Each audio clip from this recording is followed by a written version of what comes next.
Hello class, good morning.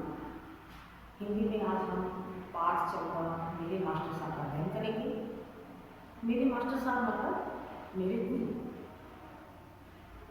अध्यापक के लिए मास्टर साहब, गुरु जी, ठीक है, ये सारे शब्द हमारे लिए हम मास्टर साहब के लिए काम में लेते हैं। पुराने ज़माने में मास्टर साहब बोला जाता था, गुरु जी बोला जाता था। आज हम उन्हें अध्यापक या शिक्षक नाम से बोलते हैं, है ना। मास्टर साहब, अध्यापक, शिक्षक, गुरुजी, ये सब हमारे गुरु के यानी कि जो हमें शिक्षा देते हैं उनके नाम हैं, ठीक है। आइए हम इस पाठ के शब्दार्थ देखते हैं। पहले शब्दार्थ के द्वारा हम कठिन शब्दों को समझ सकते हैं। तो मुख्य शब्दार्थ आज के पाठ में जो शब्दार्थ है वो समझाती हूँ आपको। पहला है हमारा स्मृति। स्मृति होता है बेटा याद, किसी की भी याद जो होती है वो स्मृति कहलाती है। कसक, कसक क्या होती है? रह रहकर के कोई पीड़ा होती है, रह रहकर होने वाली पीड़ा को कसक कहते हैं। रह रहकर होने वाली पीड़ा। निरंतर, लगातार,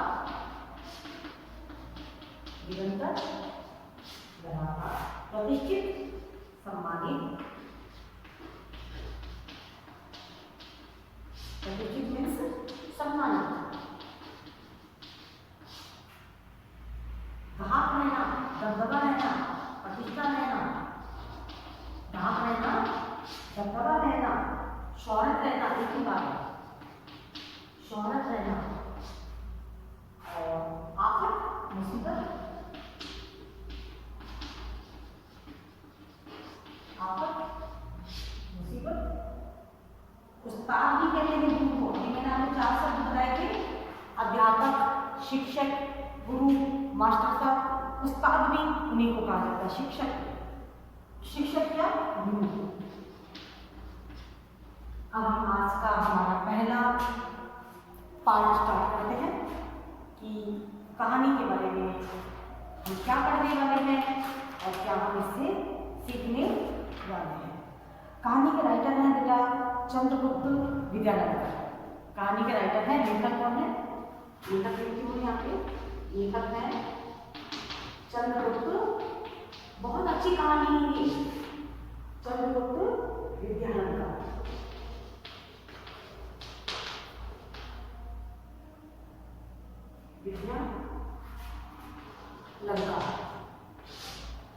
इस कहानी में अध्यापक और शिष्य, आप और मेरा, ये समझ लीजिए आप, है ना।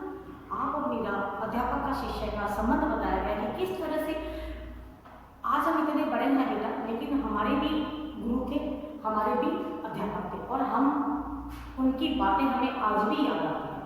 आप भी जब बड़े हो जाओगे तो आपको अध्यापक की, गुरु की सारी बातें याद आएगी और वो हमें समय समय पर हमारे मार्ग में जो कठिनाइयाँ आती हैं तो हमारा मार्ग प्रशस्त करते चले जाते हैं। गुरु के वचन, अध्यापक के वचन हमें आगे से आगे रास्ता दिखाते चले जाते हैं। वो गुरु का काम खाली पढ़ाना ही नहीं होता बेटा। जब हम पढ़ाते हैं तो जैसे अभी मैं आपको बातें बता रही हूँ, ये सारी बातें आपको समय आगे जा करके जब आप बड़े हो जाते हैं तो आपको यादें आती हैं। तो इस कहानी में भी वही एक शिष्य और अध्यापक का बहुत अच्छा वो बताया है। इसमें कहानी के अंदर अध्यापक का और छात्र का जो संबंध है वो एक तरह से बताया है कि जैसे कि फैमिली में, चाहे अध्यापक की फैमिली में वो बच्चा नहीं रहता है और जैसे आप अगर 5 दिन नहीं आते तो हम लोग आपकी चिंता करते हैं, आपके घर भी चले जाते हैं। उसी तरह से अध्यापक का जो बच्चे का है, छात्र शिष्य का जो संबंध है वो इस कहानी से हमें हमारे सामने प्रकट होता है। ये मानो व्यक्ति की उम्र तो धीरे धीरे बढ़ती चली जाती है। जैसे हम बड़े हो गए, आप भी बड़े हो जाएंगे, है ना, आपके पापा भी बड़े हो गए, आप बड़े हो जाएंगे।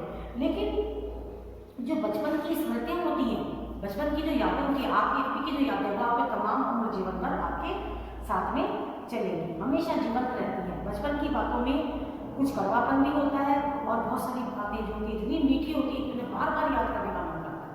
जो कड़वी बातें होती हैं, जैसे अगर मैंने आपको कई बार पनिशमेंट दिया है तो आपको आपकी यादें वो कड़वी है, फिर भी आपको लगेगा कि याद है नहीं, इतना से तो पनिशमेंट है। आपको मैंने जो अच्छी यादें दी है वो आप रह रहकर भी याद करेंगे। हाँ, हम अपने गुरु की याद करते हैं, अच्छी यादें हमेशा याद रहती है। और उनसे हमें जो आगे हम जब अपने उम्र के लोगों के साथ बैठते हैं तो बताते हैं, एक हमारे सर थे, एक हमारे मैम थी, वो हमें ऐसा बताती थी, पढ़ाते हुए इस तरह से बताती थी। ये सब बातें हमारी चलती है। अध्यापक हमेशा बच्चों के लिए हित की सोचते हैं और उसके द्वारा दी गई जो शक्ति होती है, जैसे मैंने आपको बोला कई बार मैं आपको पनिशमेंट देती हूँ, बहुत कम होता है ऐसा, लेकिन जब देते हैं तो बहुत गहरा रीजन होता है जिससे वो बच्चा उस ट्रैक को छोड़ करके, बुरे ट्रैक को छोड़ के सही रास्ते पर चलने लगे। इस तरह की स्मृतियाँ जो हैं वो हम इसमें देखेंगे। इसमें एक और दिखाया है कहानी के अंदर, ये कहानी है, इसके अंदर अध्यापक और छात्र के संबंधों को तो बताया ही है। कहानीकार बताना चाहता है कि हम कितने ही बड़े आदमी क्यों न बन जाए, कितने भी बड़े आदमी बन जाए, हमें अपने अध्यापकों का उपकार कभी भी नहीं भूलना चाहिए। अध्यापक ने ही हमें उस मुकाम पे पहुंचाया होता है जहां हम, अध्यापक हमें ये भी बताते हैं कि आपकी मंजिल क्या है, आपको मंजिल तक कैसे पहुंचना है। ये सारी बातें अध्यापक हमें बताते हैं, गुरु हमें बताते हैं। वास्तव में हमारे जीवन को बनाने में, संवारने में वो अपना कई बार तो इतना समय लगाते हैं, इतना कुछ बताते हैं कि वो अपना खुद का सब कुछ भूल जाते हैं, है ना। हेडमास्टर बनने के लिए, हेडमास्टर बनने के बाद भी लेखक अपने बचपन के प्रति हमेशा प्रेम और आदर का भाव रखते हैं, क्योंकि उन्हें अपने हेडमास्टर साहब बन गए हैं, लेकिन बचपन उन्हें आज भी याद है कि बचपन में उन्हें भी उनके किसी अध्यापक ने पढ़ाया था। उनकी मधुर स्मृतियाँ उनके दिमाग में, मानस पटल पे हमेशा के लिए अंकित हो चुकी है। अब हेडमास्टर साहब जो हैं,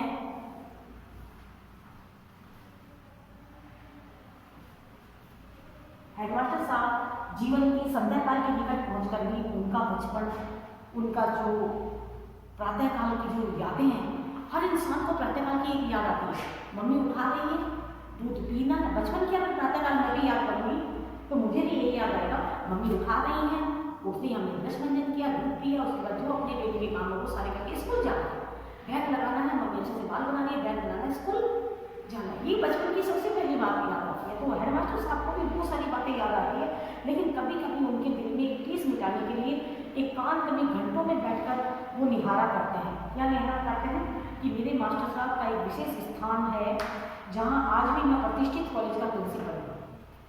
आज भी उनको लगता है कि वो जब प्रिंसिपल हो गए हैं एक कॉलेज के, लेकिन वहाँ पर आज भी गंजी खोपड़ी की यहाँ एक बहुत बड़ी धाक है। जो उनके हेडमास्टर साहब हैं उनकी बहुत धाक है ना।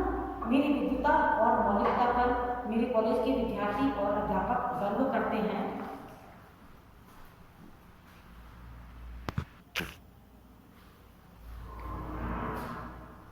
तो लेखक कहते हैं कि मेरी विद्वता और मौलिकता पर मेरे कॉलेज के विद्यार्थी और अध्यापक गर्व महसूस करते हैं, परंतु उन्हें क्या मालूम कि उनके प्रिंसिपल साहब इन दिनों भी कभी कभी सपना देखते हुए अपने बचपन के दो एक साथियों का स्मरण करते हैं और कई कई बार भैंसे से ही उठते हैं।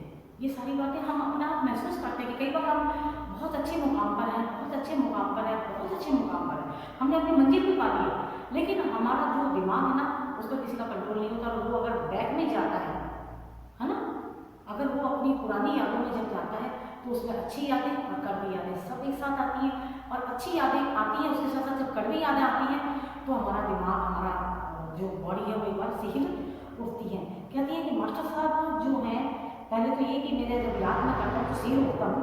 मेरे सपने में भी मास्टर साहब ऐन मौके पर पहुँचकर अपने विधायक लाडले की रक्षा करते हैं। जो मास्टर साहब थे अथाह प्रेम बच्चों से करते थे, और किस तरह से सपने में भी मुझे आज लगता है कि एक बच्चा है विनायक, उसकी वो किस तरह से रक्षा करते हैं।